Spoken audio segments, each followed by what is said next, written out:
Video को like करके channel को सब्सक्राइब अवश्य कर दें। नहीं, अब यहां से हमको आगे देखना है। यहां तक हम लोग पढ़ चुके थे। अब क्या किया जाएगा?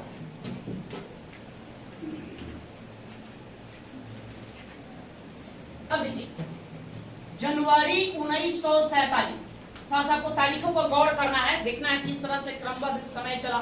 अब जानते हैं कि हमारा संविधान लिखने में 2 वर्ष 11 महीने 18 दिन लगे। तो प्रक्रिया कब कब कौन सा प्रक्रिया किया गया, क्या किया गया, उसको देखना है। तो जनवरी 1947 में उद्देश्य प्रस्ताव पारित, उद्देश्य प्रस्ताव पास कर दिया गया। उद्देश्य प्रस्ताव पास हुआ तो उसी के साथ संविधान लिखने का काम प्रारंभ हो गया। जनवरी के बाद आइए फिर आपको ध्यान देना है मार्च 1947। मार्च 1947 में क्या हुआ? तो मार्च 1947 में संविधान सभा के जो संवैधानिक सलाहकार थे बी.एन. राव ने 2 काम किए।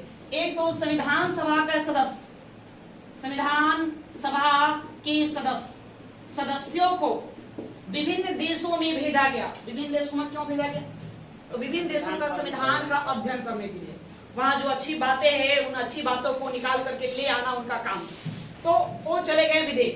साथ ही जो प्रांतीय विधान सभाएं थी, विधान सभाएं, प्रांतों में विधान सभाएं लागू है, प्रांतीय सरकार चल रही है, तो प्रांतीय विधान सभाओं से भी रिपोर्ट मांगा गया कि आप लोग भी बताइए किस तरह से संविधान में क्या नियम बनना चाहिए। तो वो दिया। तो इतना काम ये होगा। उसी के बीच बहुत सारे संवैधानिक समितियों का गठन किया जाएगा। संवैधानिक समितियां बनाया जाएगा, जिस समितियों के माध्यम से संविधान पर विचार विमर्श करना। तो वैसे 20 से अधिक समितियां बनाई गई, जिसमें से 8 समितियां मुख्य। ठीक है, तो आपको पहले उन समितियों के बारे में जानना होगा। वहां से प्रश्न पूछे जाते हैं। समिति और समिति के अध्यक्ष कौन है ये पूछा जाता है। तो बहुत सारी समिति, जैसे प्रारूप समिति, संघ शक्ति समिति, प्रांतीय संविधान समिति, संघीय संविधान समिति, झंडा समिति, इस तरह से करके बहुत सारी समितियां बनाई गई। 20 से अधिक समितियां बनाई गई। जहां से प्रश्न बनते हैं तो पहले उनको लिखिए। प्रारूप समिति, प्रारूप समिति, इसके अध्यक्ष तो सब लोग जानते हो डॉक्टर भीमराव अंबेडकर थे। भीमराव अंबेडकर।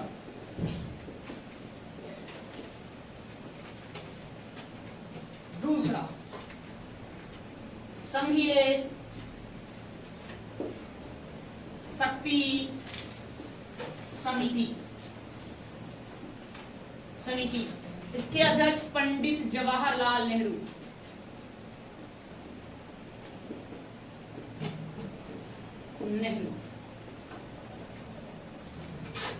फिर याद रखेंगे संघीय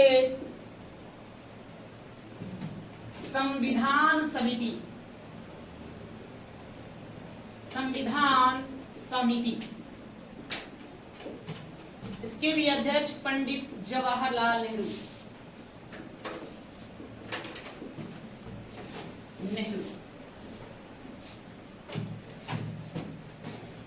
उसके बाद राज्यों से संबंधित समिति, इसके भी अध्यक्ष पंडित जवाहरलाल नेहरू।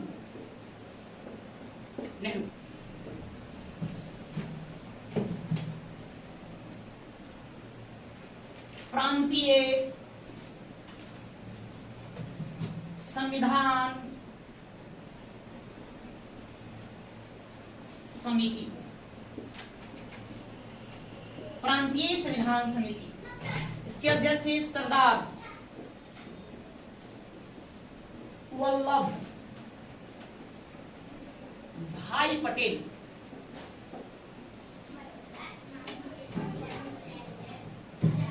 फिर एक था मौलिक अधिकार,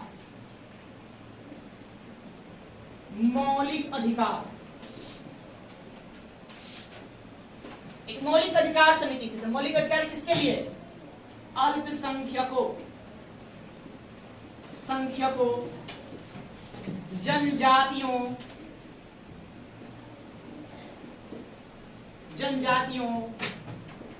एवं बहिष्कृत क्षेत्रों से संबंधित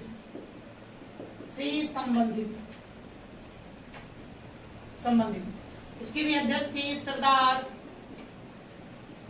वल्लभ भाई पटेल। सरदार वल्लभ भाई पटेल। फिर उसके बाद दो उप समिति आपको यही ध्यान रखना है। एक था मौलिक अधिकार उप समिति, मौलिक अधिकार उप समिति इसके अध्यक्ष थे जेबी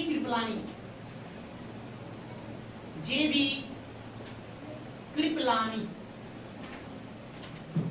फिर उसके बाद एक ध्यान में रखना है अल्पसंख्यक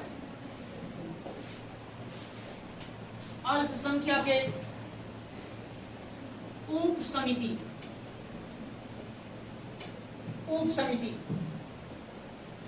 इसके अध्यक्ष थे H.C. मुखर्जी।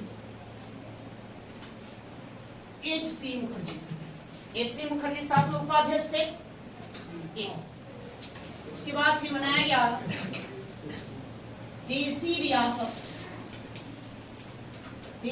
रियासत वार्ता समिति। देसी रियासतों से क्या करने के लिए? वार्ता करने के लिए। इसके अध्यक्ष बने डॉक्टर राजेंद्र प्रसाद।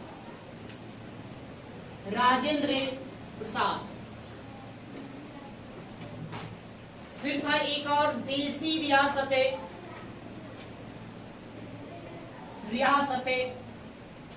समझौता समिति इसके भी अध्यक्ष डॉक्टर राजेंद्र प्रसाद।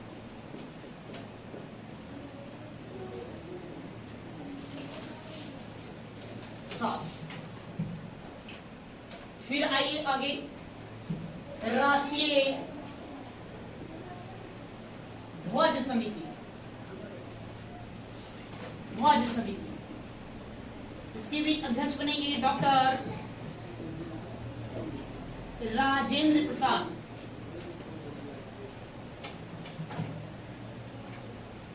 फिर थे वित्त एवं कर्मचारी समिति। अध्यक्ष बनेंगे डॉक्टर राजेंद्र प्रसाद।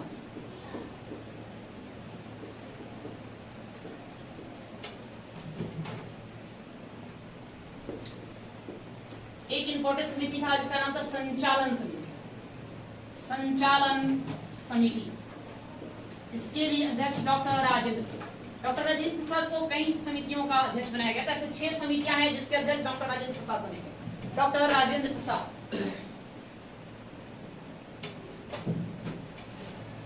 फिर होगा एक नियम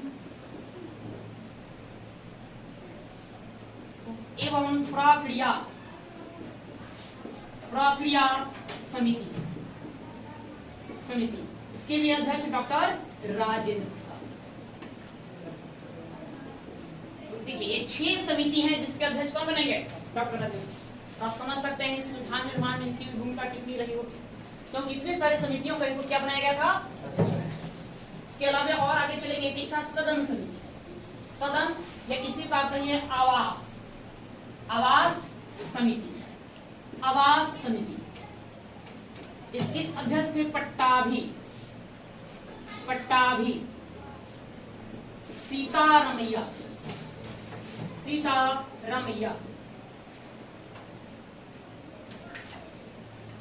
पट्टाभी सीतारमैया।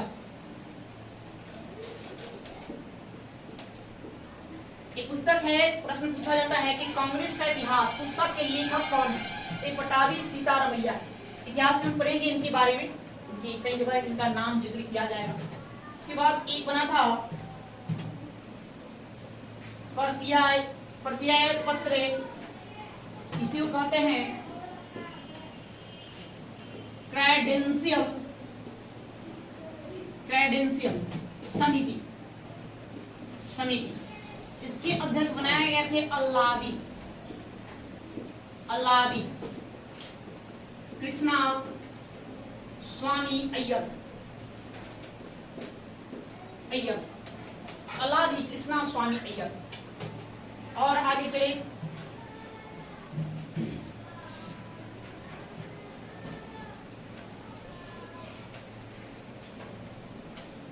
सर्वोच्च न्यायालय से संबंधित, सर्वोच्च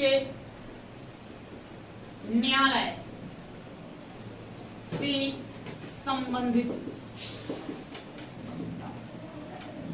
समिति,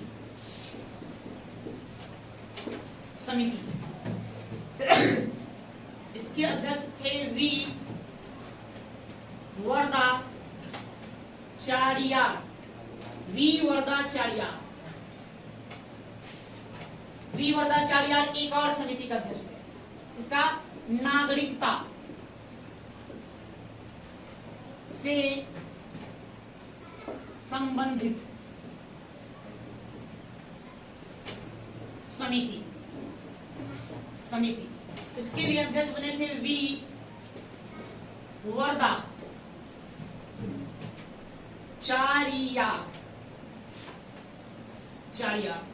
वी वरदाचार्यार, इसके भी अध्यक्ष बने। और चलें, ऐसे तो यहाँ और सारी समितियां हैं, लेकिन कितना काफी है, नहीं कितना याद करोगे तो परेशान हो जाएगा, कितना याद करना है। अच्छा, और एक दो लिखवा देते हैं, उसके बाद आपको ध्यान रखना, प्रयास करेंगे जितना ज्यादा याद हो। इसमें जो मेन है उसको याद करना। 10 से 12 जो है एग्जामों में अक्सर पूछे जाते रहे हैं, उन समितियों के अध्यक्षों को आपको याद रखना है।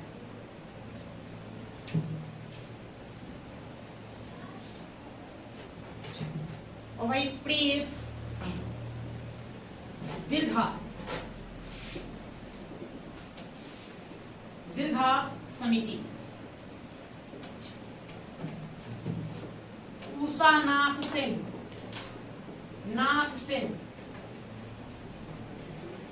समितियां हुआ 19, तो लगभग सभी समितियों को लिख लिए। लेकिन 2 समितियां और है जिसके बारे में बता देते हैं। एक समिति जो है उत्तर पूर्वी सीमांत जनजातीय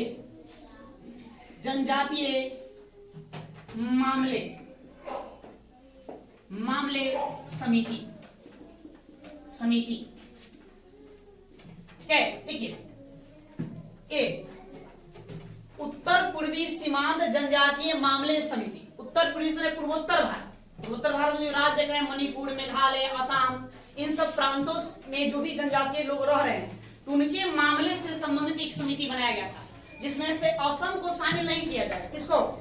असम को छोड़कर, और आंशिक रूप से कुछ और क्षेत्रों को छोड़कर, जैसे मणिपुर में कुछ क्षेत्र, मेघालय में कुछ क्षेत्र, त्रिपुरा से कुछ क्षेत्रों को क्या करेंगे, छोड़ करके बाकी जितने भी जनजातीय हैं उनके मामले के लिए एक समिति बनाएगी। उसी को उत्तर पूर्वी सीमांत जनजातीय समिति कहा गया, जिसके अध्यक्ष थे गोपीनाथ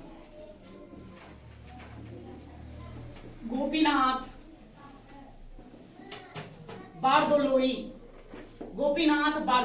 आप लोग बताइए, गोपीनाथ बारदोलोई पुरस्कार कौन सा राज्य प्रदान करता है? इनके नाम पर एक पुरस्कार भी जारी किया गया है। असम सरकार, असम की सरकार गोपीनाथ बारदोलोई के नाम से क्या करता है, पुरस्कार भी देता है। तो गोपीनाथ बारदोलोई को बनाया गया। अच्छा, तो जो क्षेत्र छूट गया, जैसे कि असम छोड़ दिए हम लोग, कुछ अन्य राज्यों के भी आंशिक कुछ क्षेत्रों को छोड़ दिए, तो फिर उसके अध्यक्ष कौन बनेंगे? तो उसके लिए भी एक समिति बनाया गया। उसके अध्यक्ष बने थे वी.ए. ठक्कर। और इसी प्रश्न को बीपीएससी ने पूछा था। तो असम एवं कुछ अन्य सीमांत क्षेत्रों के जनजातीय मामलों के समिति के अध्यक्ष कौन थे? तो कौन थे? वी.ए. ठक्कर। ऐसे मूलतः उत्तर पूर्वी सीमांत जनजातीय मामले के अध्यक्ष बने गोपीनाथ बारदोलोई। लेकिन इसमें किस प्रांत को शामिल नहीं किया था? असम को छोड़ दिया गया, कुछ अन्य क्षेत्रों को छोड़ दिया गया। तो असम और कुछ अन्य क्षेत्रों को जो छोड़ दिया गया है, उसी के अध्यक्ष कौन बनेंगे? वी.ए. ठक्कर बनेंगे। ठीक है, ये तो इतनी समितियों को आपको ध्यान में रखना, इतना काफी हो गया। अब रही बात इसमें तो याद क्या करना है, नहीं, एक तो प्रारूप समिति, उसको आपको हर हाल में याद करना है। अब थोड़ा सा टिक लगाइए, तो किसको किसको याद करना है जो एग्जाम में अभी तक पूछ दिए गए हैं। नंबरिंग दिए, वहीं पर टिक लगा दो। अभी 7 है ना, 8-10 को बताते हैं, फिलहाल अभी उतना याद करिए, उसके बाद फिर धीरे धीरे पढ़ते पढ़ते सब याद हो जाता है। देखिए प्रारूप समिति, प्रारूप समिति, संघीय समिति, संघीय शक्ति समिति या संघीय संविधान समिति, संचालन समिति, संचालन समिति,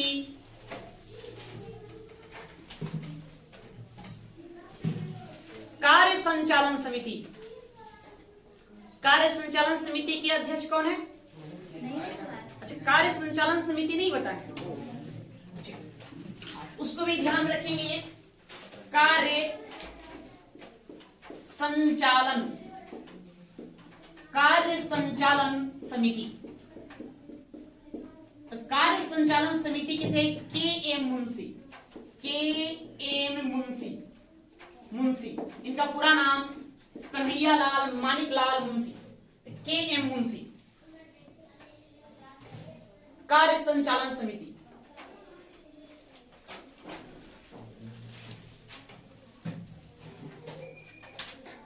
एक सिर्फ है संचालन समिति है जिसके अध्यक्ष कौन होंगे? और ये कार्य संचालन समिति के एम मुंशी। ठीक है, याद रखिए, दोनों इंपॉर्टेंट है। उसके बाद राष्ट्रीय ध्वज समिति या झंडा समिति,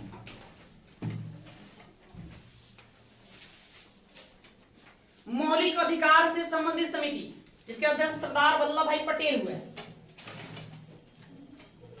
एक होगा मौलिक अधिकार उप समिति जिसके अध्यक्ष कौन? जेबी कृपलानी होंगे।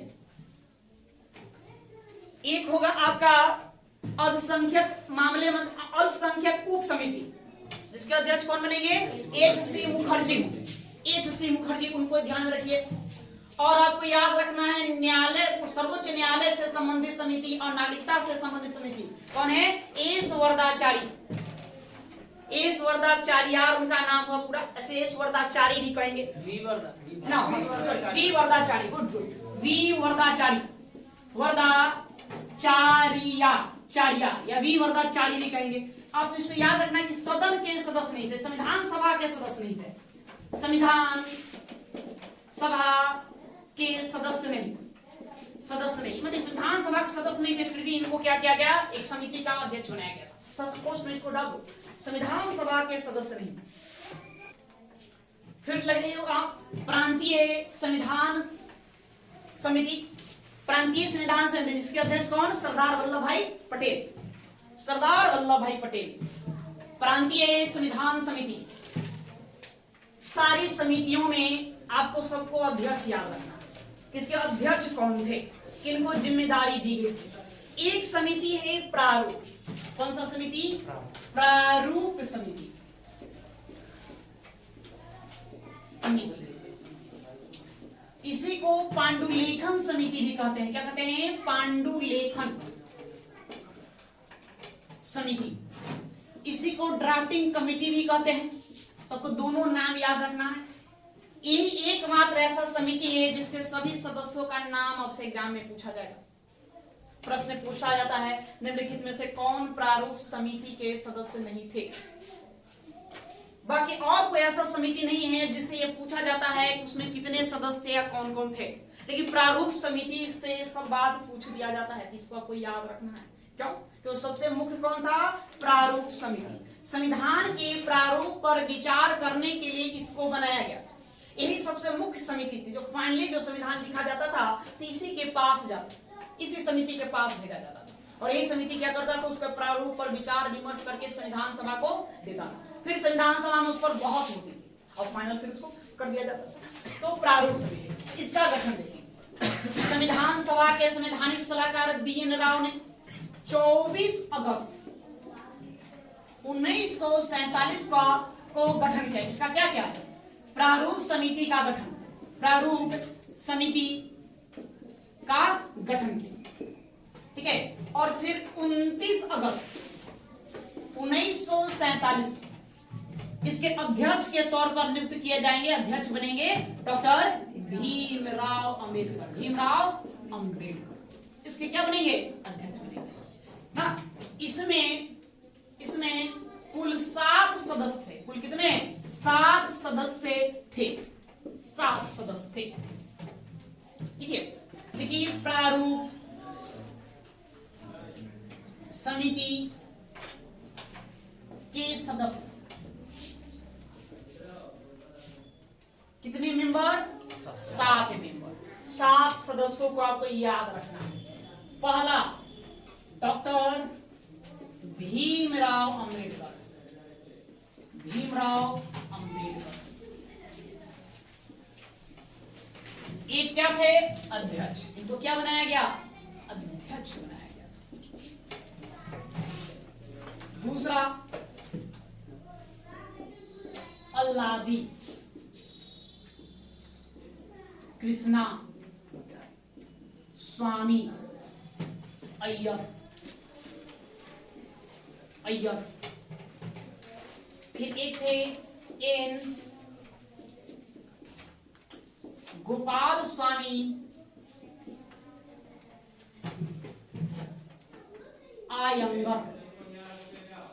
आयंगर। फिर थे एक पूरा नाम इनका लिख देते हैं, कन्हैया लाल मानिक लाल मुंशी।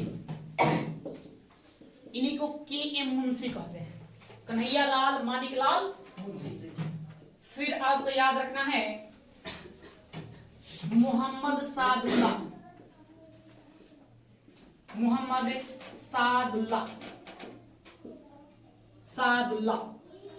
छठा एन माधवराव।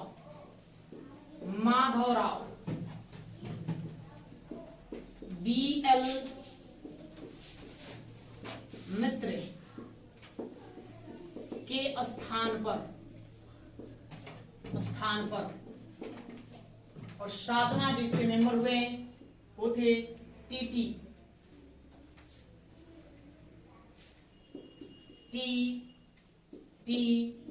कृष्णामाचारी।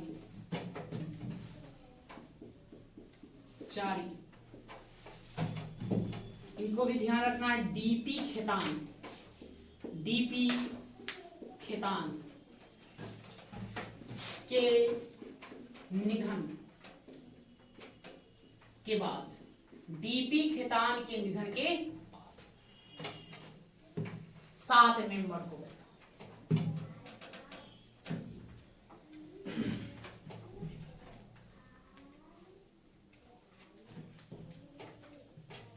तो कितना नाम क्या लग रहा है जी? नाम से देखिए तो क्या लग रहा है कि क्या एक ही प्रांत से सब मेंबर रखा गया हो? नहीं। डॉक्टर भीमराव अंबेडकर, अल्लादी कृष्णा स्वामी अयंगर, ये सब कौन टाइटल लगाता है? सब साउथ में जाएंगे तो नहीं, सब देखो दक्षिण तमिल तेलुगु लोग थे। देखो टी कृष्णामाचारी, मतलब कि सभी क्षेत्रों से लोगों को यहाँ बैठाया गया। 7 लोग थे, 7 अलग अलग क्षेत्र से थे, इसलिए ये इंपॉर्टेंट हो जाता है। और मुख्य समिति कौन थी संविधान निर्माण करने की? तो प्रारूप समिति थी। इसको आपको ध्यान में रखना है। यहाँ से बहुत सारे प्रश्न पूछा जाता है। पहला तो मेंबर कितने? तो 7। अध्यक्ष कौन? डॉक्टर भीमराव अंबेडकर। यहाँ ध्यान दीजिए क्या लिखा हुआ? एन माधवराव BL मित्र के स्थान पर। यहाँ पर चुनाव हुआ था BL मित्र को, उनको नियुक्त किया गया था, लेकिन उन्होंने कुछ समय बाद कहा कि हम इस समिति से वो बाहर हो गए।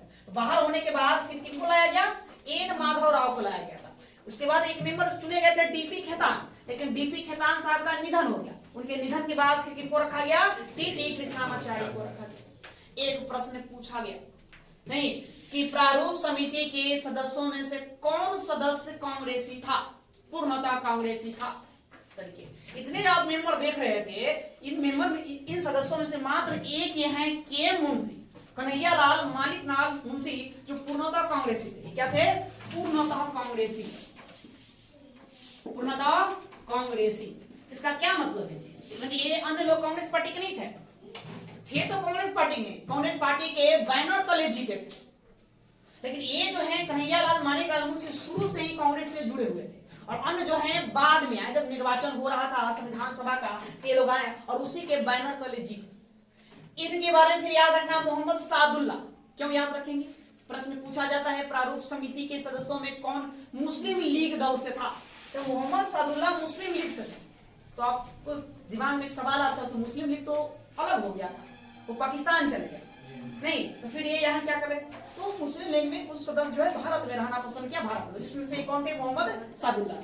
ये मुस्लिम लीग पार्टी से जीते थे, उसी के बैनर पर, लेकिन रहे कहाँ, भारत में रहे। तो ये मुस्लिम लीग से थे, मुस्लिम लीग से, ठीक है। इन सभी बातों पर आपको ध्यान देना है, आप समझेंगे उसके बाद लिखने का कार्य करेंगे। फिर से चलते हैं, तारीख एक बार रिकॉल कर लेते हैं। 9 दिसंबर 1946 क्या संविधान सभा का प्रथम बैठक, जहां पर अस्थायी अध्यक्ष डॉक्टर सच्चिदानंद सिन्हा को चुना गया। 11 दिसंबर 1946 संविधान सभा का फिर बैठक बुलाया जाएगा, जहां डॉक्टर राजेंद्र प्रसाद क्या होंगे, अस्थायी रूप से अध्यक्ष चुन लिया जाएंगे। फिर तारीख याद रखना है आपको, 13 दिसंबर 1946। यहाँ क्यों, उद्देश्य प्रस्ताव को रखा गया, लेकिन पारित नहीं। पारित कब होगा, 22 जनवरी 1946 को इसे पारित किया। Okay good. दिसंबर के बाद हम कहाँ चले जाएंगे, जनवरी में। तो जनवरी क्या हो गया, 47 को इसको क्या कर दिया जाएगा, पारित कर दिया जाएगा। 47 में पारित हो गया। अब जनवरी के बाद आइए मार्च 1947।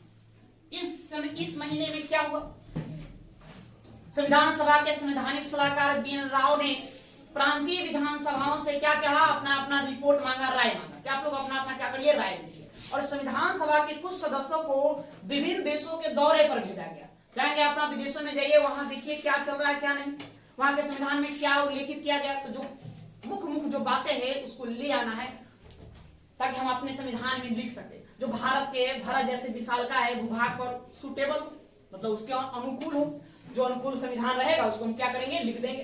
तो अब यहाँ से लोग कहाँ चले जाएंगे, विदेश।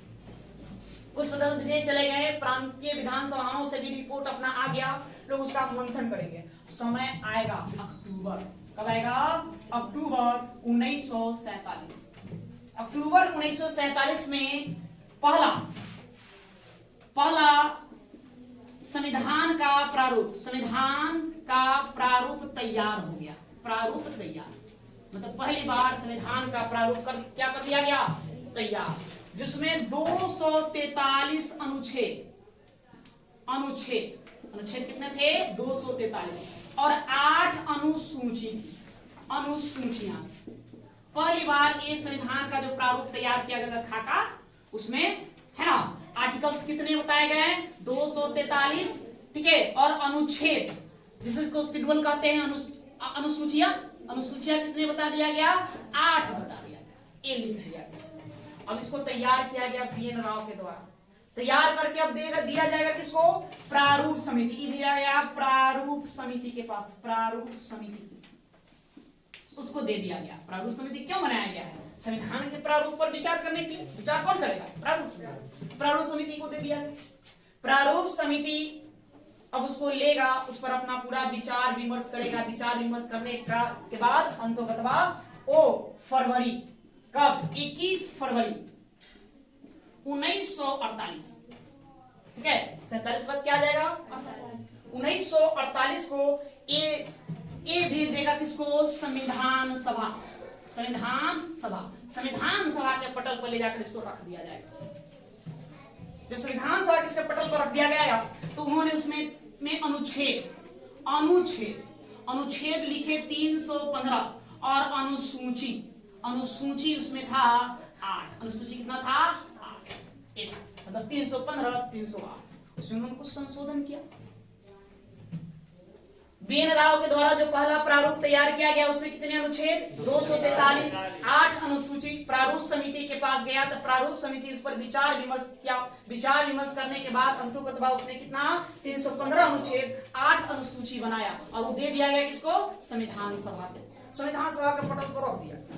अब इस पर संविधान सभा में बहस होगा, बहस छिड़ जाएगा, लोग बहस करेंगे ना, टीपा टिप्पणियां करेंगे, कुछ आलोचनाएं होंगी, उसमें फिर से सुधार, जोड़ घटाव वगैरह अपना लोग करेंगे, और करके फिर उसको लौटा दिया जाए किसको, प्रारूप समिति को। बताया गया नहीं, यहाँ प्रॉब्लम है, ये नियम को बदलिए, विधि को बदलिए, या इस विधि में ये पॉइंट ठीक नहीं है, इसको क्या करिए, बदलिए। फिर से प्रारूप समिति के पास गया। अब प्रारूप समिति फिर उसमें उसको देखेगा। तो फरवरी 1948 प्रारूप समिति के बारे में फरवरी 1948 में प्रारूप समिति किसको देगा? संविधान सभा। संविधान सभा फिर लौटा देगा प्रारूप समिति को। फिर से अगेन प्रारूप समिति विचार विमर्श करके 26 अक्टूबर 1948 को फिर लौटा देगा किसको? संविधान सभा को। फिर संविधान सभा को दे देगा। संविधान सभा में जैसे ही जाएगा, संविधान सभा में इस पर वाचन शुरू हो जाएगा। तो आगे क्या होगा? इतना ही अब लिखने की बातें लिखिए, उसके बाद आगे चलें। देखिए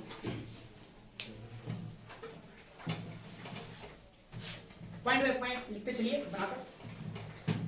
मार्च 1947 से 47 में संविधान सभा के कुछ सदस्यों को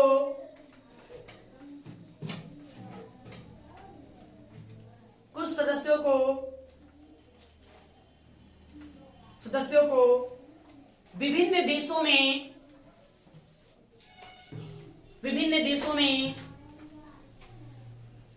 में संविधान के अध्ययन हेतु भेजा गया।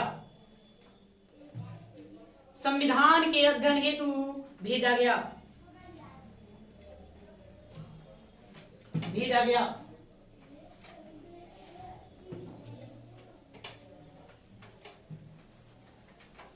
साथ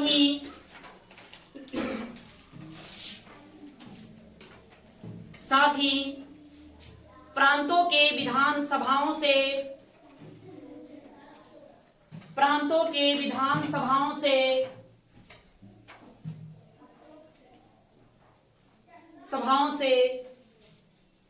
सलाह मांगी गई।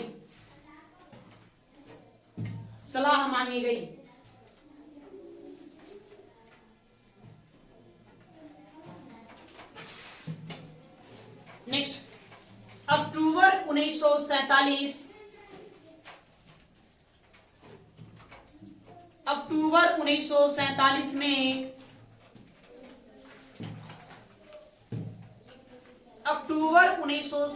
में संविधान सभा के संवैधानिक सलाहकार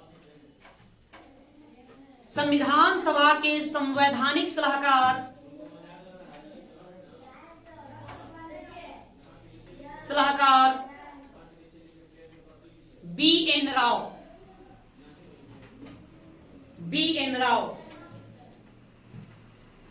द्वारा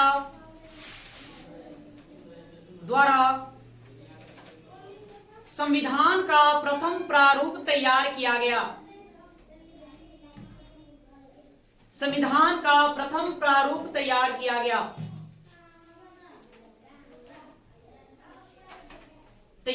गया।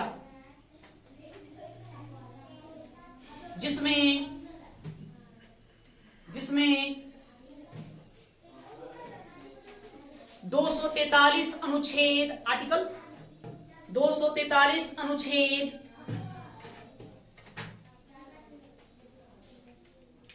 13 और 13 अनुसूचियां थी। 243 अनुच्छेद और 13 अनुसूचियां होगी। 8 नहीं, वहां 8 लिखा होगा, सॉरी ये 8 नहीं होगी, कितना होगा? 13। 8 कहां होगा? 315 8 के 13 अनुसूचियां थी।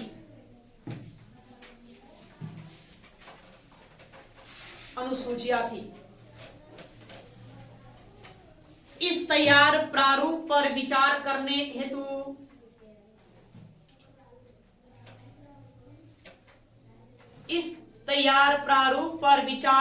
हेतु अब कहां जाएगा यह? किसके पास? प्रारूप समिति के पास। गुड। इस तैयार प्रारूप पर विचार करने हेतु इसे प्रारूप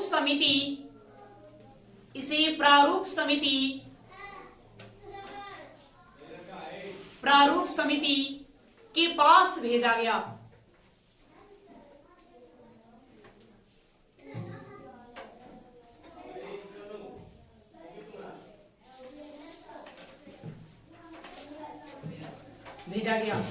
अब प्रारूप समिति से विचार कर किसको देगा?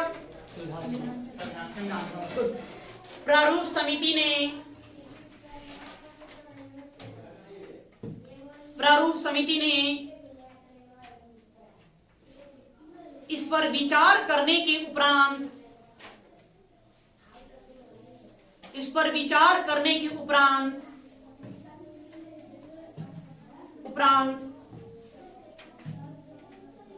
उपरांत 21 फरवरी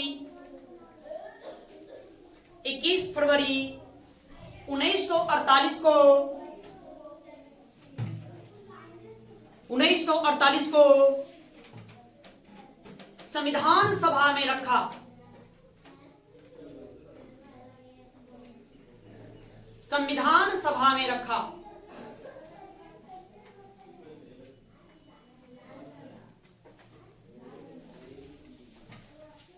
जिसमें 315 अनुच्छेद और 8 अनुसूचियां थी। 315 अनुच्छेद और 8 अनुसूचियां थी।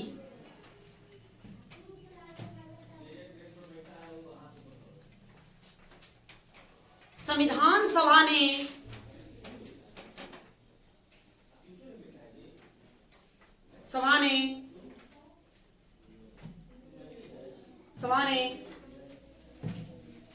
इस पर विचार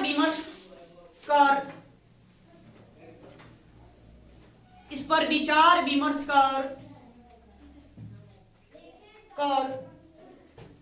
प्रारूप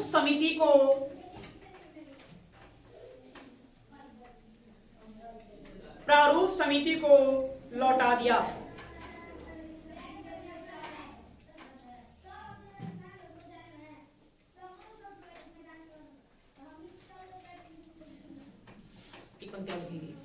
प्रारूप समिति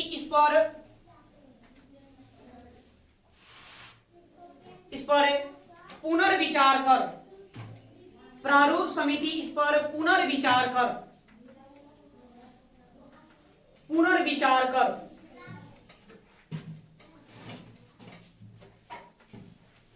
पुनर्विचार कर 26 अक्टूबर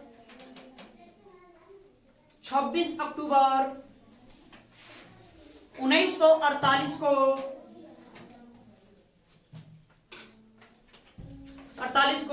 संविधान सभा के पटल पर रखा।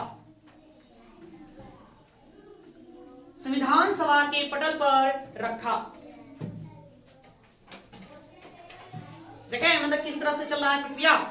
अब संविधान सभा में इस पर क्या होगा, वाचन, मतलब किसको इस पर विचार विमर्श फिर किया जाएगा, लोग पढ़ेंगे इसको बार बार और अंततः फाइनल करके इसको ओके करेंगे। एक बार तिथियों पर ध्यान देते हैं, इस समय पर आपको रिकॉल करना है।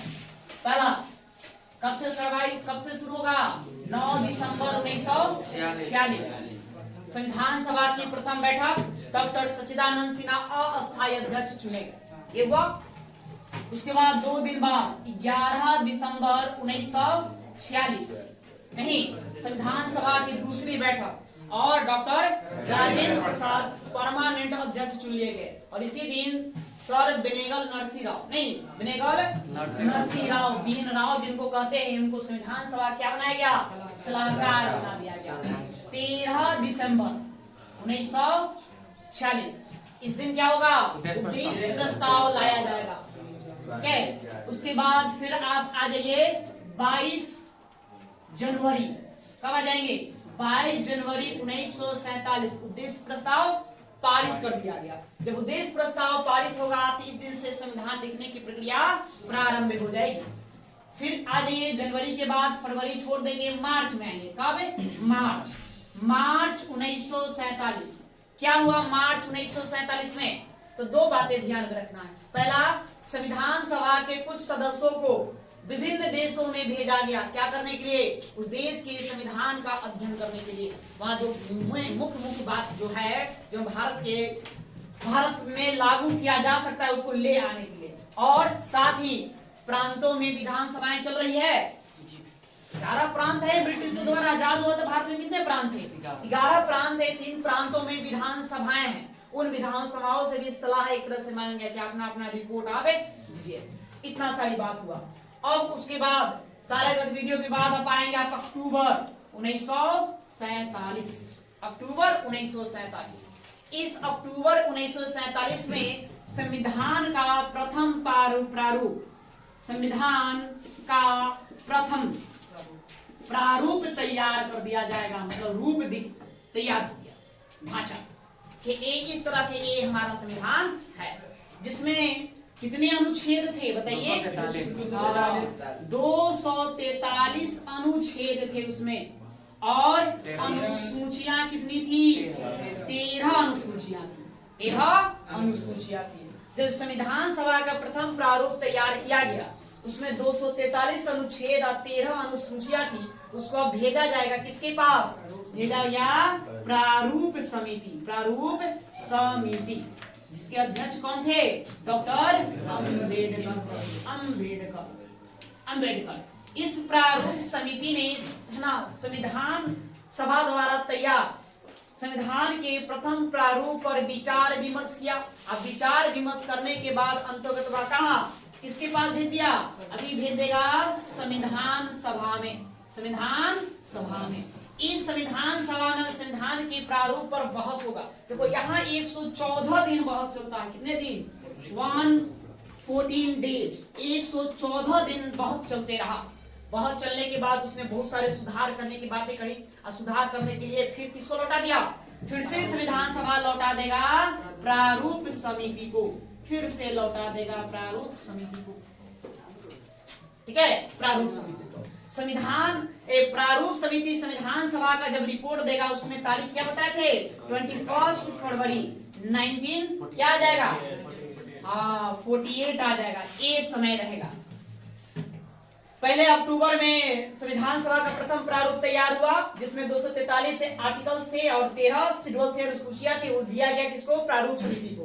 प्रारूप समिति उस पर विचार विमर्श करेगा। विचार विमर्श करके 21 फरवरी 1948 को संविधान सभा के पटल पर रख देगा। संविधान सभा के सदस्य लोग मिलकर के उस पर बहस करेंगे। कितने दिन? 114 दिन तक बहस करेंगे। बहस करने के बाद फिर से दोबारा किसको? प्रारूप समिति को दे देगा, कहा कि इसमें जोड़ घटा वगैरह अपना करिए। जब इस तारीख को संविधान प्रारूप समिति द्वारा संविधान सभा को दिया गया था, प्रथम प्रारूप का कितने अनुच्छेद थे इसमें? अनुच्छेद थे 315, और अनुसूचियां कितनी थी? अनुसूचियां वो बनाए थे कितना? 8 बना दिए थे। फिर 114 दिन बहस करने के बाद फिर किसको दे दिया गया? प्रारूप समिति को। अब प्रारूप समिति फिर इसमें सुधार वगैरह करके अंतिम रूप से 26 अक्टूबर 1948 को फिर से किसको दे दिया? संविधान सभा को दे दिया। अब ये संविधान सभा में चला गया। फिर दोबारा देखिए, प्रारूप समिति भी 2 बार जाएगा, अब है ना, तो 2 बार कहाँ रखेगा? संविधान सभा। अब इस तारीख को संविधान सभा में फिर रख दिया गया। अब रख दिया गया तो इस पर वाचन होगा। वाचन करने मतलब विचार विमर्श, उस पर लोग उसको अपना पढ़ेंगे, पढ़कर अपना अपना क्या देंगे? तर्क देंगे। इस पर विचार विमर्श।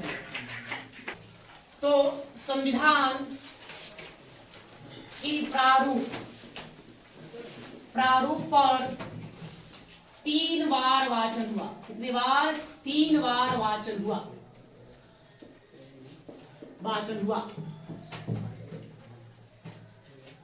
प्रथम वाचन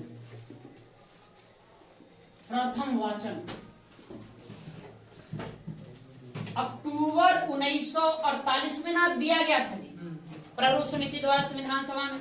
तो वहां पर जाएगा तो अब वहां वाचन शुरू होगा। तो पहला वाचन स्टार्ट होगा 4 नवंबर को, 4 नवंबर 1948। और ये 4 नवंबर 1948 से लेकर के 9 नवंबर 1948 तक चलेगा। ठीक है, कितने दिन? मात्र 5 दिन वाचन चला और समाप्त हो गया। अब फिर शुरू होगा दूसरा वाचन। ये प्रारंभ होगा। तारीख पर ध्यान देंगे। पहला वाचन 4 नवंबर 1948 से 9 नवंबर 1948। कितने दिन? 5 डेज, 5 दिन। उसके बाद दूसरा वाचन शुरू होगा। इसके ठीक 6 दिन बाद, 6 दिन बाद कर जाएंगे तो कितना? कौन सी तारीख आएगी? 15 नवंबर। गुड, 15 नवंबर 1948 यहां से प्रारंभ होगा और समाप्त होगा 17 अक्टूबर 1949। मतलब दूसरा वाचन कितने दिन चलेगा? लगभग 1 वर्ष। आप देख रहे हैं नवंबर 1948 से अक्टूबर 1949 जा रहे हैं, नहीं 11 महीने समथिंग, इतना दिन तक ये क्या किया चला। अब तीसरा वाचन ये वाचन सबसे लंबा रहा, अमुख रहा। इस दूसरे वाचन में संविधान के प्रत्येक खंड पर है ना गहनता से विचार विमर्श किया, हर बिंदु को देखा गया। ठीक है, तीसरा वाचन, तो तीसरा वाचन फिर शुरू होगा 24 नवंबर। 24 नवंबर बताइए, 14 नवंबर। 14 नवंबर किनका डेट ऑफ बर्थ है? डॉक्टर भीमराव, पंडित जवाहरलाल नेहरू बाल दिवस मनाते हैं ना, तो 14 नवंबर कब होगा? तो अक्टूबर के बाद क्या जाएगा नवंबर, तो 14 नवंबर को तीसरा वाचन शुरू होगा। 14 नवंबर 1949 से यह चलेगा और 26 नवंबर 1949 को क्या हो जाएगा? समाप्त हो जाएगा। अब ये तारीख तो आप जानते हैं, ये तारीख क्या है? ये वही तारीख है जिस दिन हमारा संविधान बनकर क्या होगा तैयार। ठीक है, ये तीन वाचन हमको दूसरा वाचन को देखना है, थोड़ा सा इसको देखेंगे तो लिखने की बात है, थोड़ा यहाँ पॉइंट बनाइए और इसको लिखिए।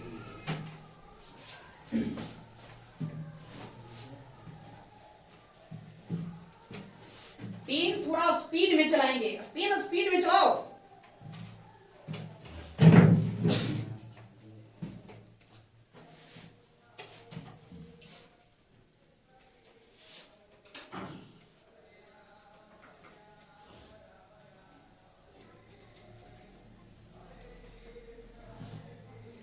हो गया?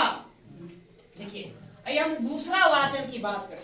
तो दूसरा वाचन हमने क्या बताया कि संविधान के प्रत्येक खंडों पर विचार विमर्श किया गया। इस दूसरे वाचन में हम बात करेंगे, दूसरा वाचन में, तो दूसरा वाचन में टोटल 7635 संशोधन लाए गए। 7637 बार संशोधन लाए गए। संशोधन आप लोग समझते हैं, हमने कोई विधि बनाई, हम अंदर पढ़ेंगे आर्टिकल 368 अनुच्छेद 368। इसके तहत भारत के संविधान में क्या किया जाता है? संशोधन किया जाता है। जब दूसरा वाचन प्रारंभ हुआ तो कुल 7635 बार संशोधन आएगा। मतलब इतने बार लोगों ने कहा कि इस नियम को बदल दीजिए। तो नियम जब भी कोई बदलना होता है, जब भी कोई विधि बदलना होता है या उस बनाए गए विधि में कोई नया बात और जोड़ देना होता है, तो उसके लेकर के बजाते आपको प्रक्रिया से आना होता है। उसी प्रक्रिया को हम क्या कहेंगे? संशोधन कहते हैं। तो 7635 बार संशोधन लाया गया। अब जरूरी नहीं कि आप संशोधन देंगे तो पारित हो जाए, लोग उस बात को मानेंगे, मैंने बहुमत से बात होती है। बहुमत यदि कहता है कि हाँ इसको बदल दिया जाए, बदल देंगे। तो यहां पर जिसमें से 2437 संशोधन पारित हुआ, संशोधन क्या हो गया था? पारित हुआ था, ये पारित हो गया। यह दूसरा बार, और यह दूसरा वाचन 7वें अधिवेशन से 10वें अधिवेशन तक चलेगा। 10वें अधिवेशन तक चलेगा। अब कहेंगे ये अधिवेशन क्या? अधिवेशन समझते हैं? अब संविधान सभा का बैठक अब कंटिन्यू तो चलेगा नहीं, प्रयास शुरू हुआ तो चल रहा है तो गैप लेंगे, ब्रेक लेते थे, कुछ दिन के लिए रुका जाता था, स्थगित किया जाता, फिर बाद में चालू किया जाता, कुछ समय रुक करके फिर स्टार्ट किया जाता। उस प्रकार से कुल 12 अधिवेशन बुलाए गए। प्रश्न आपसे पूछा जाएगा कि संविधान सभा का कुल कितनी बार अधिवेशन बुलाया गया था, या सत्र बुलाया गया था, या बैठक बुलाई गई थी? तो कितनी बार? 12 बार। तो दूसरा जो वाचन हुआ यह 7वें बैठक से लेकर 10वें बैठक तक चलेगा। तो कितना लंबा चलेगा? 3 बैठक है ना, 7, 8, 9, 10, ये 4 बैठक यही ले लेगा। ठीक है, तो समय भी तो है, 11 महीने का समय है। यहाँ इसे प्रत्येक खंडों पर विचार विमर्श। तो लिखने की बातें हैं, आज इसको लिखेंगे, लिखने की बातें लिखेंगे। दूसरे वाचन में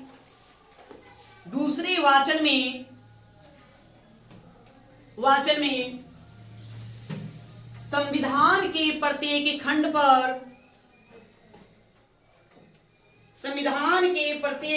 पर विचार विमर्श किया गया।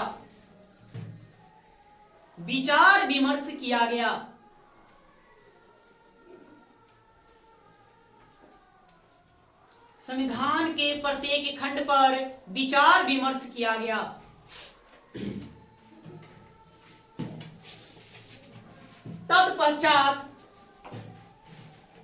तत्पश्चात 7635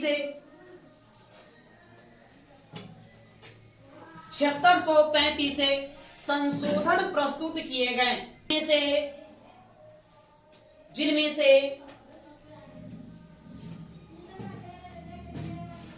2437 संशोधन, जिनमें से 2437 संशोधन पारित हुआ,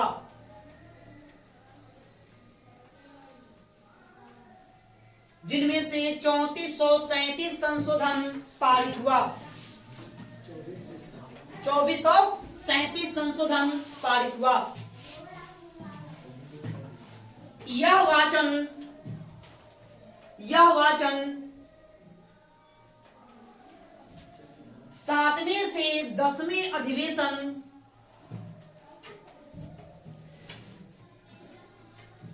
7वें से 10वें अधिवेशन तक चला।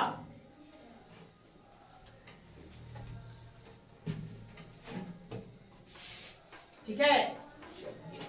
अब आइए इसलिए वाचन में डॉक्टर अंबेडकर इन्होंने संविधान सभा, मतलब भारत का संविधान अब अंतिम रूप से बनकर तैयार हो गया, इसको लेकर के वो क्या किए, विधेयक लेकर आए। मतलब उन्होंने प्रस्ताव रखा कि संविधान को क्या कर दिया जाए, स्वीकार कर दिया जाए। संविधान हमारा अब बनकर क्या हो गया, स्वीकार कर दिया जाए। इसको लेकर उन्होंने संशोधन आया, जिसे 26 नवंबर 1949 को पारित कर दिया गया। कब पारित होगा, 26 नवंबर 1949 को पारित कर दिया। इस दिन हमारा संविधान अंगीकृत कर लिया गया। अंगीकृत, देखिए सब पर ध्यान देंगे, कहता है कि अंगीकृत कर लिया गया, लागू नहीं। अंगीकृत मतलब हम क्या करेंगे, एडॉप्ट इस दिन होगा। इस दिन अप्लाई नहीं होगा, लागू नहीं होगा। दोनों शब्दों में अंतर है। प्रश्न बड़ा ही गंभीरता से एग्जाम में पूछा जाता है कि भारतीय संविधान को कब अंगीकृत किया गया या कब अंगीकार किया गया। बच्चा कंफ्यूज होता है। तारीख आपको रहेगा 26 नवंबर 1949, तारीख रहेगा 26 जनवरी 1950, दोनों तारीख रहता है। क्या ठीक लगा, जब अंगीकार करने की बातें करें, अंगीकार मतलब हम मतलब कि अपना लिए इसको, लेकिन अभी लागू नहीं करेंगे। जैसे मान लेते सपोज हमें एक मोबाइल की जरूरत है, बाजार गए, बाजार जा करके मोबाइल खरीद लिया, है ना, खरीद कर घर रख दिया, अभी उसकी जरूरत तो नहीं है, तो खरीद कर घर रख दिया मतलब उसको हम अंगीकार कर लिए। लेकिन जिस दिन से उसका हम यूज करना शुरू करेंगे तो कहो समझो उस दिन हम क्या करेंगे, अप्लाई करेंगे। तो इस दिन संविधान को स्वीकार कर लिया गया, अंगीकृत कर लिया गया, लेकिन लागू नहीं किया गया। हाँ, लागू होगा तो आंशिक रूप से लागू होगा। कहा गया कि इस दिन हम लागू नहीं करेंगे। हम लागू कब करेंगे, 26 जनवरी 1950 को लागू करेंगे। ऐसा क्यों, तो आपको बताए थे कि 26 जनवरी की जो तारीख है, 26 जनवरी भारत के स्वतंत्रता संग्राम में यह एक महत्वपूर्ण तारीख है। नहीं, सबसे पहले हमने लाहौर अधिवेशन देखा था, और लाहौर अधिवेशन देखेंगे इतिहास में, वर्ष 1929 में कांग्रेस का लाहौर में अधिवेशन बुलाया गया। उस अधिवेशन में पूर्ण स्वराज का प्रस्ताव पारित किया जाएगा। पहली बार तिरंगे झंडे को पंडित नेहरू के द्वारा लाहौर में ही रावी नदी के तट पर फहराया जाएगा, और ये कहा जाएगा कि हम प्रत्येक वर्ष 26 जनवरी को स्वाधीनता दिवस मनाएंगे। तो एक महत्वपूर्ण तारीख बन गई। प्रत्येक साल स्वाधीनता दिवस मनाया जाता था, एक तरह से स्वतंत्रता दिवस मनाया जाता था, तो वो तारीख कहीं खो न जाए। नहीं, अब भारत तो आजाद हो गया 15 अगस्त को, हो गया, तो 15 अगस्त को हम स्वतंत्रता दिवस मनाएंगे। तो ये जो तारीख है 26 जनवरी, इसको तो लोग भुला जाता। तो कहा गया कि 26 नवंबर हम लोग पहुंचाएंगे, 2 महीने की बात है, दिसंबर और उसके बाद जनवरी, तो 26 जनवरी आ जाएगा। जब 26 जनवरी आ जाएगा तो इसी दिन हम भारतीय संविधान को लागू कर देते हैं, ताकि इस दिन हम गणतंत्र दिवस मनाएं, और ये भी तारीख हमें ध्यान में रहे, ये तारीख को हम भूले नहीं। इस यही कारण था कि 26 नवंबर 1949 को भारतीय संविधान को अंगीकृत किया गया, उस दिन लागू नहीं किया गया, लेकिन आंशिक रूप से कुछ अनुच्छेदों को लागू कर दिया गया। कहा गया कि हम कुछ अनुच्छेद को क्या करेंगे, लागू करेंगे। जो जरूरत है उसको हम क्या कर दे, लागू कर दे। तो पहले लिखने की बात लिखिए, फिर यहाँ लिखेंगे। दूसरे वाचन में अरे दूसरा नहीं, सॉरी तीसरा, हाँ तीसरे वाचन में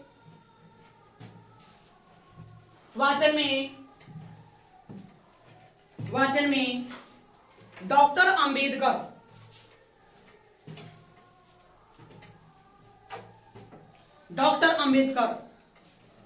ने संविधान सभा द्वारा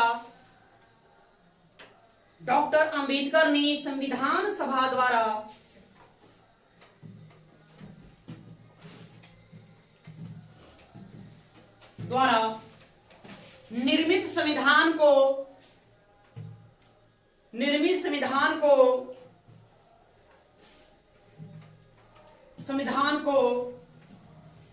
पारित करने का प्रस्ताव रखा।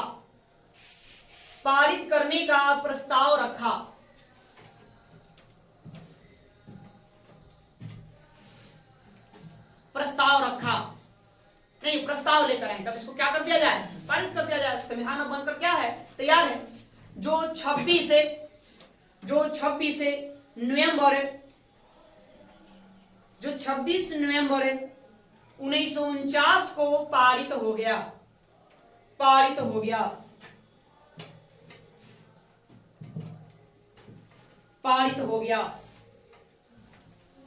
तथा इसी दिन संविधान सभा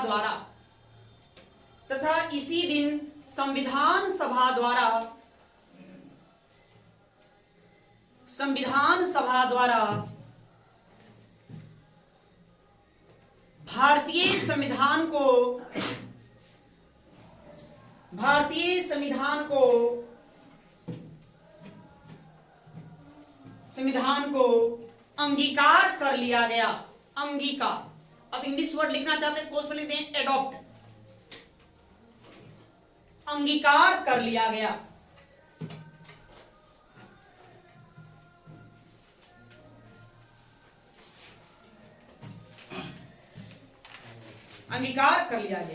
ठीक है, इस दिन क्या करेंगे, अंगीकार।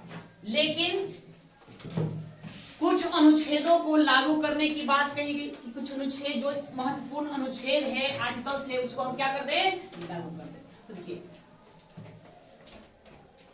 26 नवंबर 1949 इस दिन क्या 16 अनुच्छेद, कुल कितने, 16 अनुच्छेद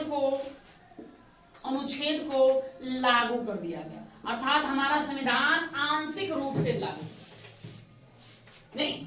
जब संविधान बनकर पूरा तैयार हुआ तो उसमें 393 कितने आर्टिकल्स थे, 393। तो इसी दिन 394 आर्टिकल लिखा गया। आर्टिकल नंबर कितना, 394, 394।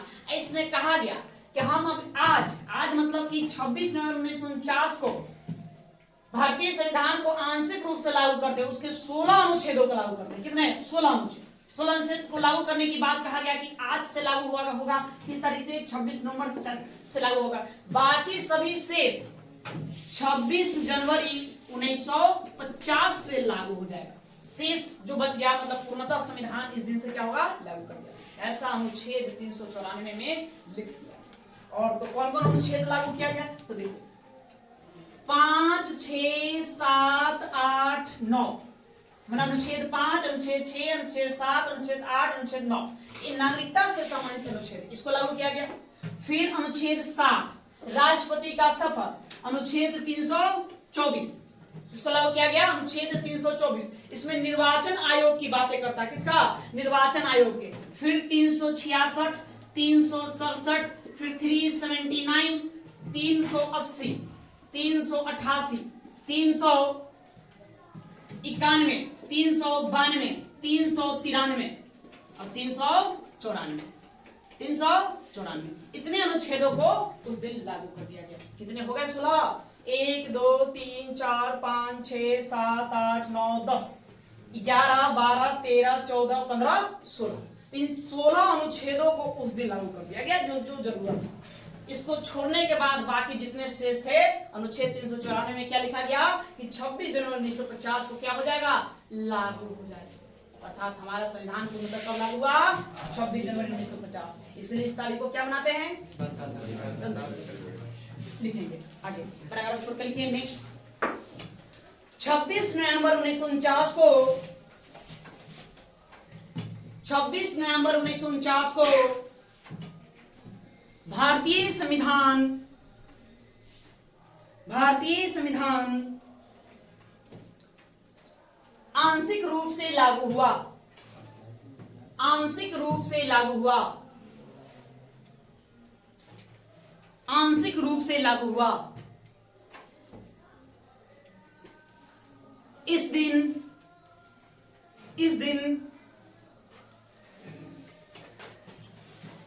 संविधान के कुल अनुच्छेदों में से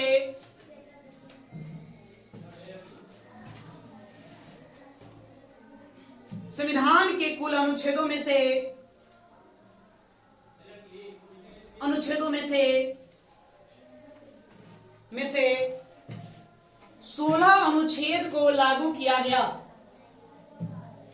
16 अनुच्छेद को लागू किया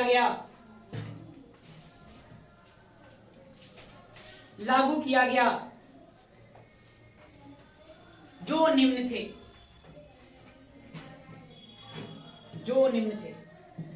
कौन कौन अनुच्छेद है उसको आप लिख दीजिए। लिखेंगे डैश देकर। अनुच्छेद 5 कॉमा देखे लिखते चलिए। यहां देखे लिखिए 5 6 7 8 9 लाइन से चलो। अनुच्छेद 5 कॉमा 6 7 8 9 60 राष्ट्रपति का शपथ। 324 निर्वाचन आयोग। उसके बाद फिर आइए 366 367 379 379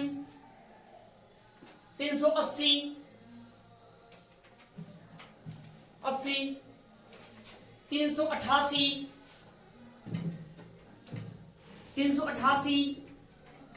88 के बाद क्या 300 हाँ 91 92 93 94 कर दिए। 391 92 93 94। अब लूसेंट पढ़ते हैं। लूसेंट पढ़ेंगे। उसमें बताएगा कि 15 अनुच्छेद लागू किया गया। कितने 15। लेकिन ये कितना अनुच्छेद 394 भी लागू किया गया। एक लूसेंट में नहीं देता 300। ठीक है 300 आपका 394 नहीं देता। टोटल 15 नहीं, टोटल कितने होंगे 16 होंगे। टोटल कितने हो जाएंगे 16 आर्टिकल्स को इस दिन लागू कर दिया गया था। अब आपको इन सबको याद करना है। याद हो जाएगा ना। एग्जाम में पूछे जा सकते वो कैसे प्रश्न बनता है। यहाँ से निम्नलिखित में कौन सा अनुच्छेद 26 नवंबर 1949 को लागू नहीं किया गया था। एक प्रश्न आते रहता है एग्जाम में, तो सब क्लियर रखेंगे तभी तो निकाल पाएंगे। कौन नहीं आया इसको याद करेंगे। ओके ये हो गया 24 जनवरी 1950। ये तारीख आपको ध्यान रखना है। मतलब संविधान लागू होने के ठीक है 2 दिन पहले क्या हुआ इस दिन। यह अंतिम बैठक था। ये था संविधान सभा का अंतिम बैठक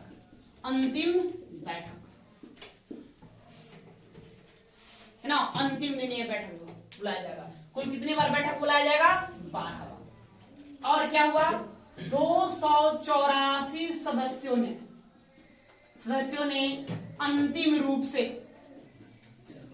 रूप से हस्ताक्षर किया। कितने मेंबर 284 मेंबरों का हस्ताक्षर है मूल संविधान के प्रति को। तो क्या संविधान सभा इतने ही मेंबर थे। हमने डेटा देखा जब संविधान सभा का गठन हुआ तो कितने सदस्य 389 राइट है। कितने सदस्य की संख्या बनाई गई थी 389 इतने मेंबर थे। लेकिन जब भारत की आजादी के समय इसमें 299 थे। कितने थे 299। फिर संविधान सभा का पुनर्गठन किया गया, पाकिस्तान अलग हो गया था, तब इसमें 324 सदस्य थे। सब लिखवाए हैं 324 सदस्य थे। लेकिन जब संविधान सभा का अंतिम बैठक बुलाया गया तो उस दिन 284 सदस्य ही मौजूद थे। तो इतना कम क्यों गया। तो उस दिन मतलब इतने ही उपस्थित थे। जरूरी नहीं कि संविधान सभा में रोज लोग जाते ही थे। कुछ लोग ना गए, कुछ ऐसे भी थे जो बोले कि हम तो हमें ये संविधान यहाँ पसंद नहीं, इसलिए उसने भी हस्ताक्षर नहीं किया। पसंद है, तो इसीलिए 284 सदस्यों ने अंतिम रूप से क्या किया, हस्ताक्षर। प्रथम हस्ताक्षर संविधान पर प्रथम हस्ताक्षर किनका है, तो प्रथम हस्ताक्षर भारत के पहले प्रधानमंत्री कौन बनेंगे, पंडित जवाहरलाल नेहरू। ये प्रथम हस्ताक्षर किनका रहेगा। अंतिम हस्ताक्षर,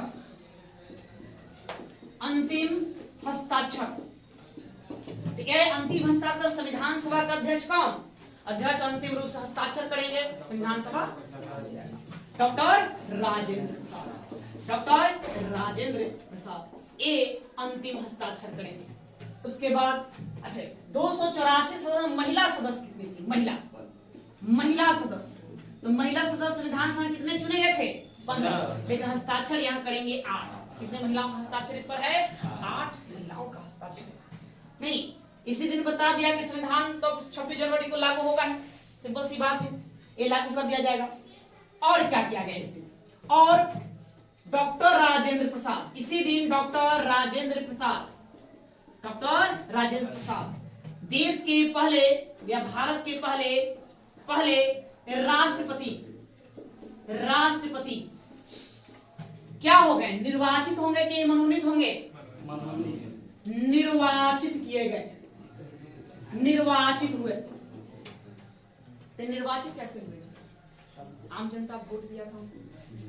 ये प्रश्न बड़ा ये पूछा जाता है, प्रश्न पूछा जाता है कि डॉक्टर राजेंद्र प्रसाद का पहली बार राष्ट्रपति के रूप में हुआ था, नहीं ऑप्शन रहेगा मनोनीत, निर्वाचित, तो क्या कहेंगे, निर्वाचित शब्द लिया था, निर्वाचित क्यों, हाँ उनका निर्वाचन हुआ था। तो निर्वाचन किनके द्वारा हुआ, संविधान सभा के सदस्यों के द्वारा। तो संविधान सभा के सदस्यों की कौन ताकत देगा चुनने का, तो दिया गया था। मैंने बताया कि संविधान सभा था जो था, संविधान सभा ये दो तरीके से काम करती थी, एक संसद के रूप में भी काम करती थी और संविधान लिखने के रूप में करते, संविधान निर्माण, इसका दो काम था, एक संसद के रूप में और दूसरा संविधान निर्माण के रूप में। जब ये संसद के रूप में काम करती थी तो इसके अध्यक्ष थे जेवी मावलंकर,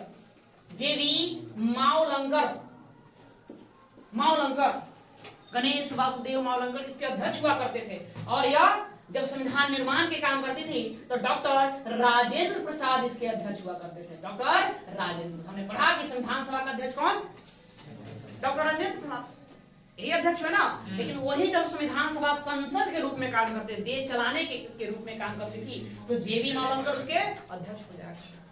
तो यहाँ ध्यान देने वाली बात है, प्रश्न पूछा जाता है कि संविधान सभा जब संसद हो तब उसके अध्यक्ष कौन थे, तब उसके अध्यक्ष जेवी मावलंकर थे। तो इस संविधान सभा ने जब संसद का रूप धारण करके बजाते फॉर्म निकाला था राष्ट्रपति का चुनाव लड़ने के लिए। राष्ट्रपति का चुनाव कौन कौन लड़ना चाहते हैं वो अपना फॉर्म करें, मतलब नॉमिनेशन फाइल करेंगे। एक ही को फॉर्म आया, डॉक्टर राजेंद्र प्रसाद। कितना फॉर्म आया, मात्र एक फॉर्म आया डॉक्टर राजेंद्र प्रसाद का, ओके हो गए वो, अब कोई उनका प्रतिद्वंदी था ही नहीं, इसीलिए उनका क्या होगा, निर्वाचन होगा, वह निर्वाचित। ये बातें आपको ध्यान में रखना, और बहुत सारी बातें होगी।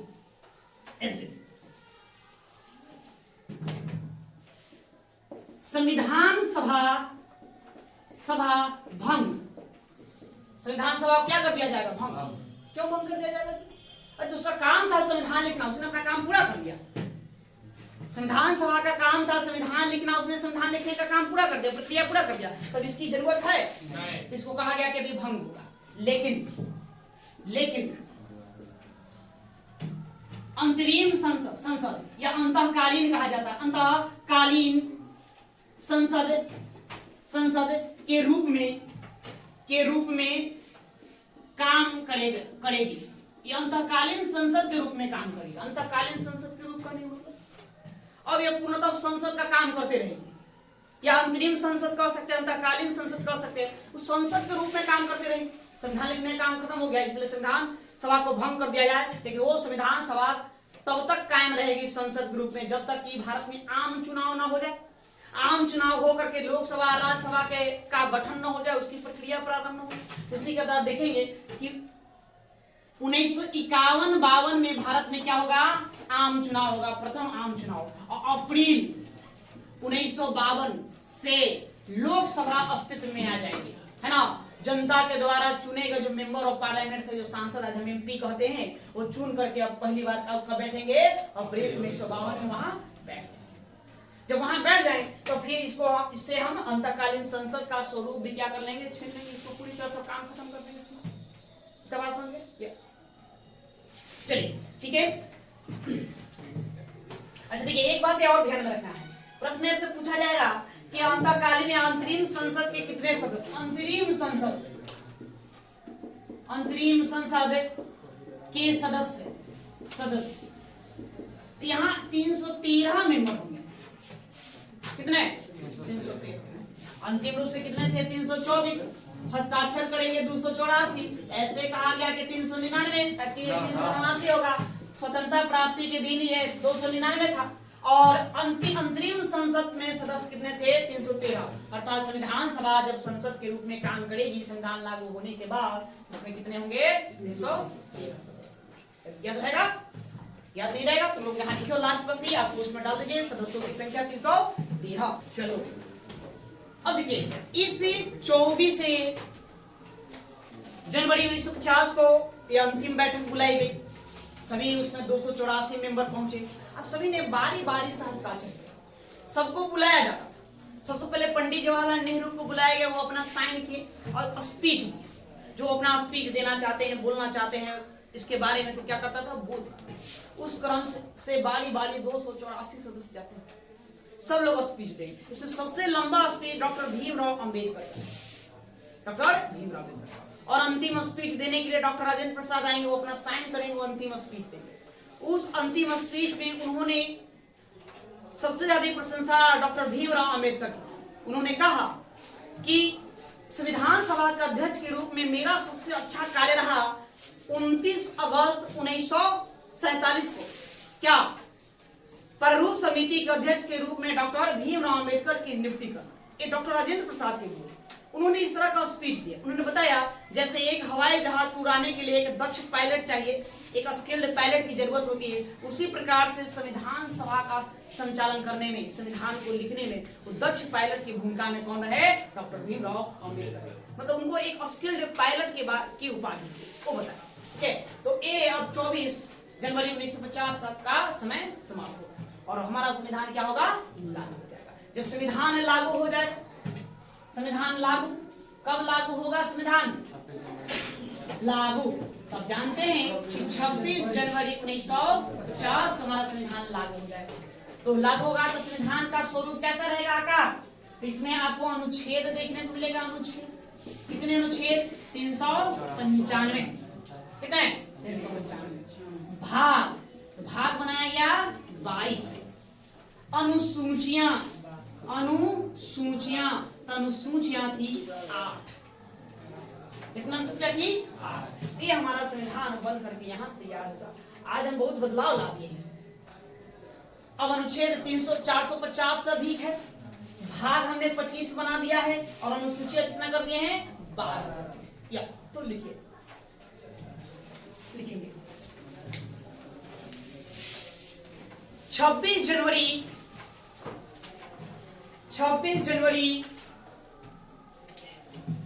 1950 को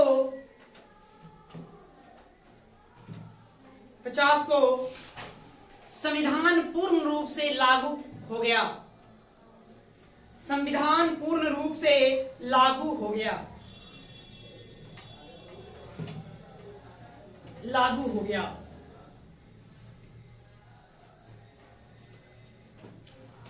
मूल संविधान में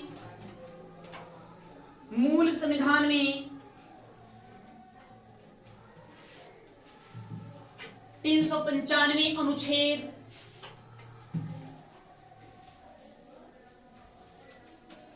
395 अनुच्छेद, 22 भाग और 8 अनुसूचियां थी, इसको भी आप नोट कर लेंगे। संविधान सभा का कार्य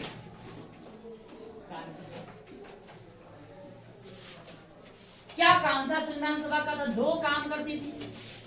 एक संविधान निर्माण, संविधान का निर्माण, इसका एक काम ये हुआ, और दूसरा संसद के रूप में, संसद के रूप में जब इस संविधान निर्माण का काम करती थी तो अध्यक्ष कौन बने? अध्यक्ष बताइए। अध्यक्ष संविधान निर्माण, संविधान लिखने का काम डॉक्टर राजेंद्र प्रसाद, ये डॉक्टर राजेंद्र प्रसाद। और जब संसद के रूप में काम करता था तो अध्यक्ष यहाँ पर कौन रहेंगे? जेबी मावलंकर रहेंगे, जेबी मावलंकर ये रहेंगे, गणेश वासुदेव मावलंकर। और यही हमारे लोकसभा के पहले अध्यक्ष भी। संविधान सभा द्वारा अन्य कार्य, इसके द्वारा कुछ अन्य कार्य भी किया गया था। अन्य कार्य कहने का मतलब कुछ कुछ और बातें हैं, जैसे कि 22 जुलाई 1947 को राष्ट्रीय ध्वज को अपनाया गया, राष्ट्रीय ध्वज अपनाया गया। ये भी संविधान सभा के द्वारा किया गया। भारत का राष्ट्रीय ध्वज क्या? तिरंगा। कब अपनाया गया? 22 जुलाई 1947। और 26 जुलाई 1947 को पाकिस्तान के लिए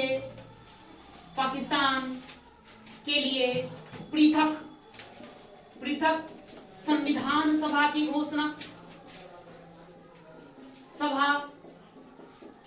घोषणा, पाकिस्तान माना नहीं। अंततः उसने क्या कहा? हमको अलग चाहिए, तो डिमांड कर रहा था।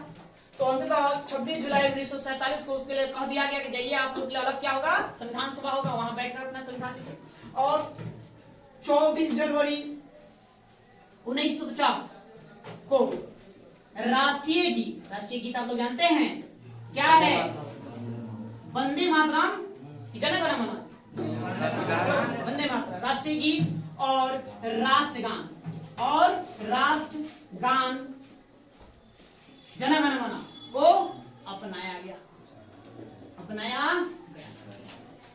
ठीक है, इस दिन वंदे मातरम को राष्ट्रीय गीत और जन गण मन को राष्ट्रगान के रूप में घोषित किया गया है। तारीख क्या है? 24 जनवरी 1950। इस संविधान सभा के कुछ कार्य हैं। यहाँ हमने संविधान लिख दिया, उसको लागू कर दिया। अब कुछ कुछ बातें और पॉइंट्स रह गए हैं, जहां तहां से निर्माण में लगा समय। तो जानते हैं संविधान निर्माण में समय लगा था कितना? 2 वर्ष 11 महीने 18 दिन। ये सब जानता हूं।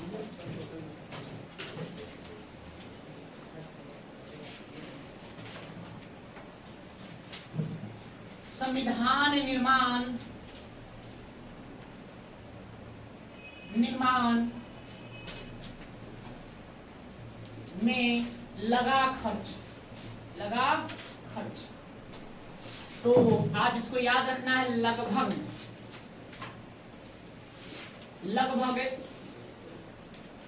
64 लाख। कितने खर्च कर गए थे? 64 लाख रुपए, इतने खर्च किए।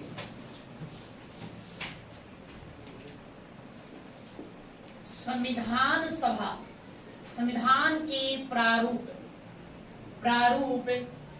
पर बहस, संविधान के प्रारूप पर बहस। तो कितनी दिन बहस होगा? 114 दिन बहस होगा। 114 डेज, 114 दिन का बहस होगा। संविधान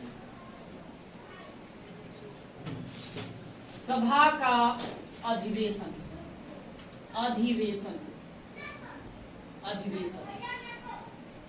या इसको आप कहिए सत्र कहें। कितनी बार बुलाया गया? तो 12 बार। कुल कितनी बार?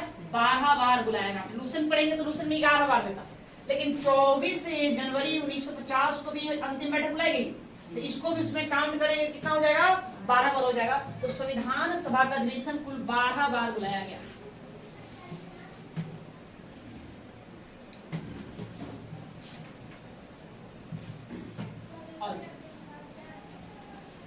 संविधान सभा का मुहर, मुहर, मुहर क्या था? हाथी, हाथी मुहर था। संविधान, संविधान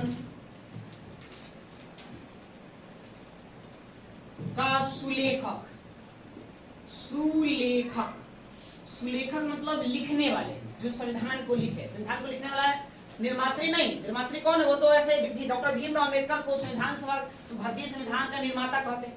तो किसी को देंगे जो लिखेगा, या इसको आप कह सकते हैं कैलीग्राफर। कैलीग्राफर कह लीजिए इंग्लिश में, कैलीग्राफर, कैलीग्राफर। तो कैलीग्राफर में यहाँ दो लोगों का नाम ध्यान रखना है। कितने? दो का नाम ध्यान रखना है, दो। एक याद रखना है बसंत कुमार वैद, बसंत कुमार वैद। तो ये अंग्रेजी संस्करण, किसमें? बसंत कुमार वैद हिंदी में लिखेंगे, हिंदी संस्करण,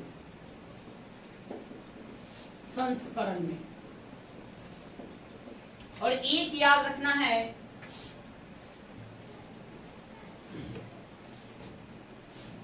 प्रेम बिहारी नारायण,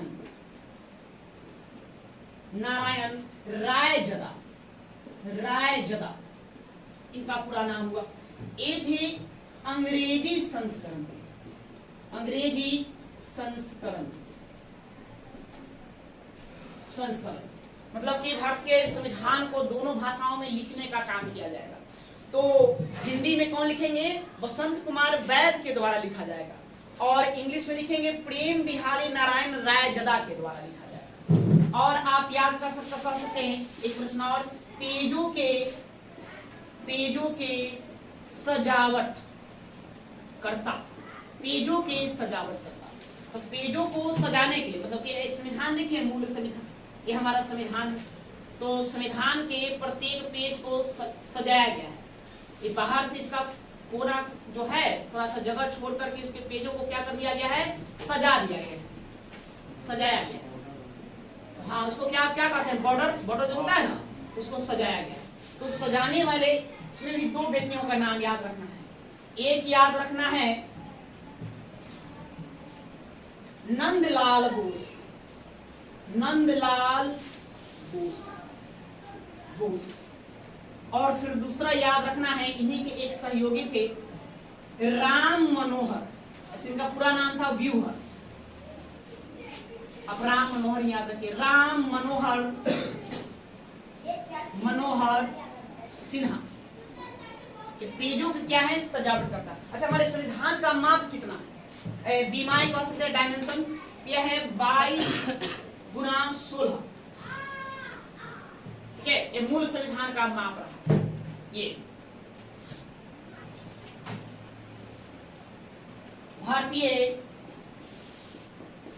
संविधान का संक्षिप्त नाम, संक्षिप्त नाम,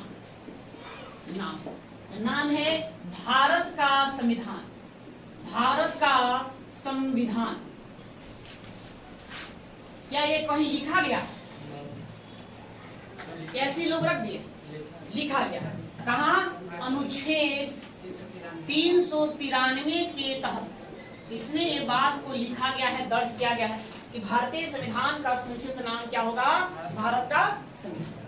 ठीक है, तो ये आपकी जानकारी थी जिसको आपको पूरा करना है। अब थोड़ी सी एक बातें और आपको जानना है, वो क्या? उपमाएं, उपमाएं, या फिर इसको आप कह सकते हैं आलोचनाएं या टिप्पणियां।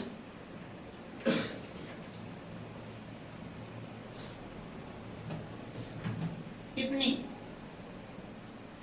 टिप्पणियां। हमारे संविधान पर लोगों ने टिप्पणी भी किया, इसकी आलोचनाएं भी की गई, उसको उपमाएं भी दिया गया।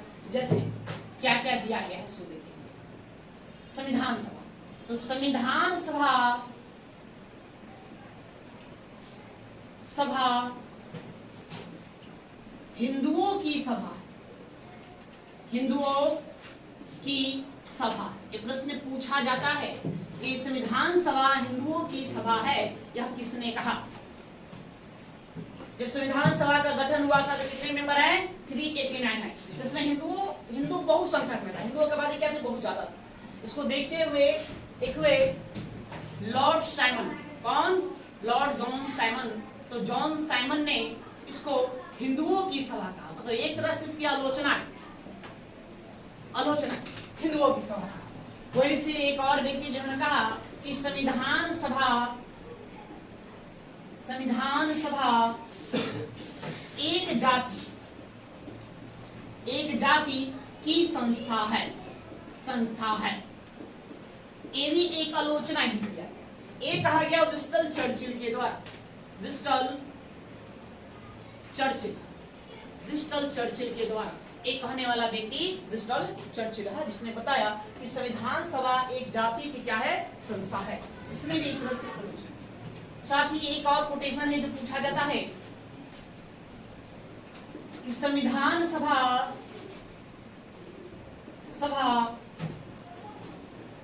एक ऐसी शादी समारोह है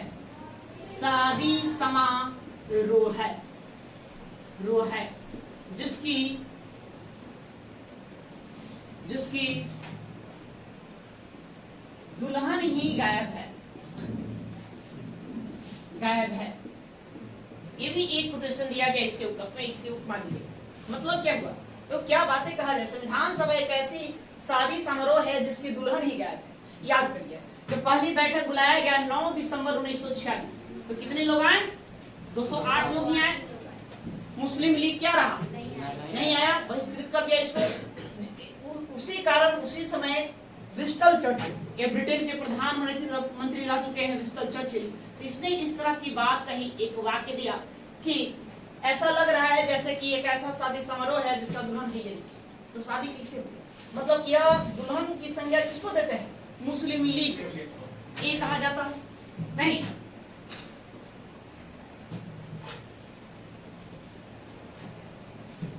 गांधी जी भी इसके संदर्भ में कहते हैं, क्या कहते हैं कि भारत का संविधान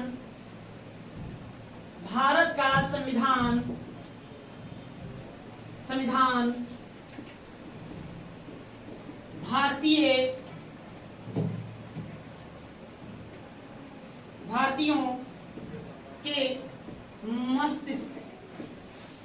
मस्तिष्क का दर्पण हो। ये स्टेटमेंट देंगे महात्मा गांधी चाहते थे कि भारत का संविधान भारतीयों के द्वारा लिखा जाए, भारतीयों के दिमाग से ही लिखा जाए। ये अच्छा, भारत का संविधान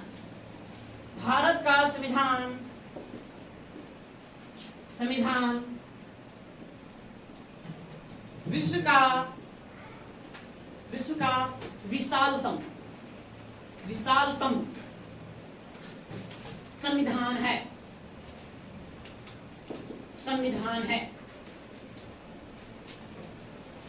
जानते हैं हमारे देश का संविधान दुनिया का सबसे बड़ा लिखित संविधान। तो ये भी स्टेटमेंट दिया गया इनके द्वारा। एक व्यक्ति हुए आहवर, का नाम था आहवर जेनिंग्स, इनके द्वारा यह स्टेटमेंट को दिया जाएगा।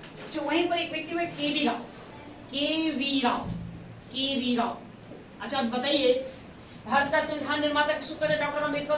तो कौन कहेंगे कि वे के वी राव है जो बताएंगे। के वी राव ने कहा कि डॉक्टर भीमराव अम्बेडकर भारतीय संविधान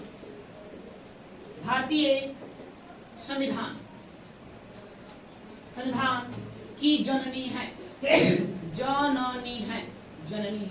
उन्होंने डॉक्टर अम्बेडकर को माता और पिता दोनों कहा, ठीक है, मदर एंड फादर दोनों, कि भारतीय संविधान के जननी कोई है तो कौन है? डॉक्टर अम्बेडकर है। ये सब कुछ कोटेशन है जिसको आपको ध्यान में रखना है, जो एग्जाम में पूछा जाता है। अब संविधान सभा यहाँ पर आपका समाप्त होता है। अब जो भी जितनी भी बातें थी, तथ्य था, हमने सबको निकाल लिया। अब इससे ज्यादा प्रश्न एग्जाम में नहीं पूछे जाते हैं। आपको इतना पर अमल करना है, इतना काफी है।